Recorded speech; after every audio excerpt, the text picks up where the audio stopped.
بسم اللہ الرحمن الرحیم۔ السلام علیکم۔ روایت ہے حضرت ابن عمر رضی اللہ تعالیٰ عنہما سے، فرماتے ہیں فرمایا رسول پاک صلی اللہ تعالیٰ علیہ وآلہ وسلم نے کہ سننا اور اطاعت کرنا ہر مسلمان آدمی پر لازم ہے، ہر اس حکم میں جسے پسند کرے یا ناپسند کرے، جب تک کہ اسے گناہ کا حکم نہ دیا جائے تو نہ سننا ہے نہ اطاعت کرنا۔ روایت ہے حضرت ابو ہریرہ رضی اللہ تعالیٰ عنہ سے، فرماتے ہیں فرمایا رسول پاک صلی اللہ تعالیٰ علیہ وآلہ وسلم نے جس نے میری اطاعت کی اس نے اللہ کی اطاعت کی، اور جس نے میری نافرمانی کی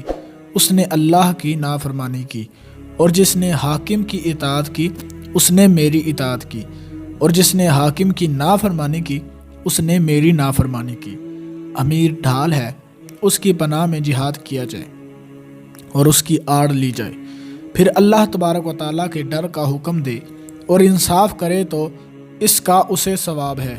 اور اگر اس کے علاوہ کہے تو اس کا اس پر وبال ہے۔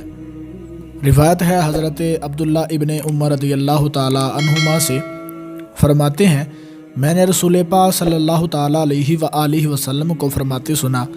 کہ جو فرما برداری سے ہاتھ نکالے وہ قیامت کے دن اللہ تبارک و تعالیٰ سے اس حال میں ملے گا کہ اس کے پاس کوئی دلیل نہ ہوگی، اور جو اس طرح مرا کہ اس کے گلے میں بیعت نہیں وہ جاہلیت کی موت مرا۔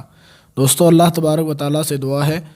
کہ اللہ رب العزت ہمیں ان احادیث پر عمل کرنے کی توفیق عطا فرمائے۔ ملتے ہیں کسی اگلی ویڈیو میں، تب تک کے لیے اللہ حافظ۔